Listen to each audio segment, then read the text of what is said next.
Methods by Ashley Holbrook, Kevin Naslonsky, Danny Johnson, Anthony Bach, and Jake Popovich. Method of philosophy. The method of philosophy just focuses on the beliefs and values of a person. Every judge has their own philosophy about the law and how the law should be interpreted. Method of history.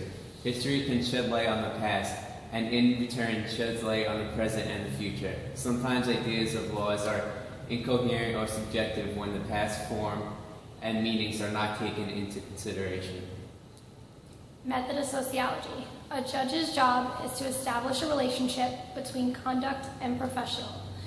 They must learn for themselves over years of habitude and the practice of an art. They learn from the history, customs, and logic from past cases with the force of public mind acting against them. It is the function of the judges to act of the customs of the Constitution, which will be subject to constant testing and retesting. But with a conscious and intelligent mind, they will obtain a truthful and fair conclusion.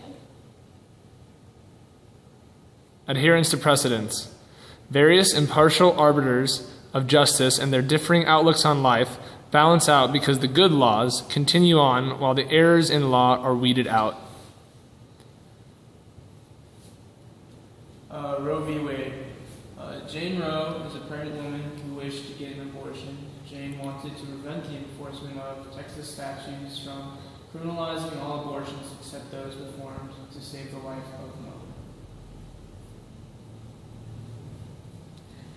Roe versus Wade, Blackman's opinion. Our task, of course, is to resolve the issue by constitutional measurement, freedom of emotion, and of predilection, the right of privacy based on the 14th concept of personal liberty, and the 9th reservation of rights to the people is broad enough to encompass women's decisions whether or not to terminate her pregnancy. The 14th Amendment refers to a person as a citizen, speaks of person born or naturalized in the United States. The word person as used in the 14th Amendment does not include the unborn. Bowers v. Hardwick, 1986. A homosexual male was charged with having consensual sexual intercourse with another man in his own house. Bowers v. Hardwick. In Bowers v. Hardwick, Blackman uses the method of philosophy by interpreting his own beliefs and values in the opinion of this case. Blackman also uses the method of sociology by claiming the times are changing and so are the laws. Debs v. U.S. Debs was a political leader and a candidate for the Socialist Party of America. He gave a speech in Canton, Ohio, protesting against the war and U.S. involvement in World War I. Debs was convicted for violating the Espionage Act of 1917 and was sentenced to 10 years in prison. The Supreme Court upheld the conviction, stating that it did not violate Debs' First Amendment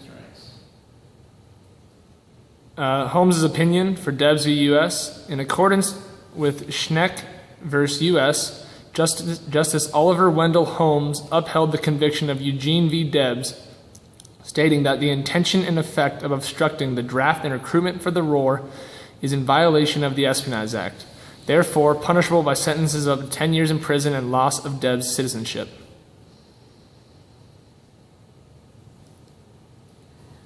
Schreck versus U.S. In this case, Schreck was arrested and convicted of distributing pamphlets to draft age men, telling them to resist being drafted for World War I. This was found to be a violation of the Espionage Act of 1917, and Schneck was convicted of obstructing the draft. Holmes' opinion in Scheck v. U.S. 1919.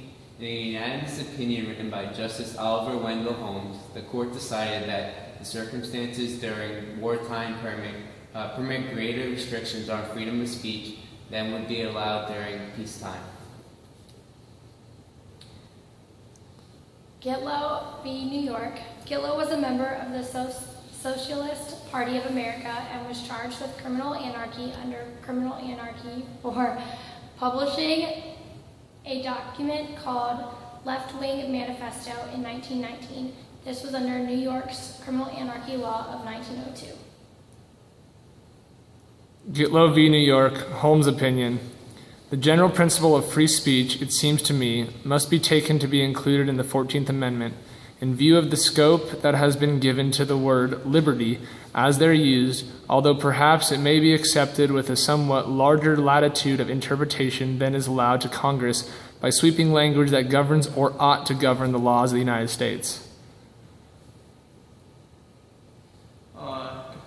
Comparing cases, all three of these cases deal with freedom of speech and the restrictions of the government put on freedom of speech.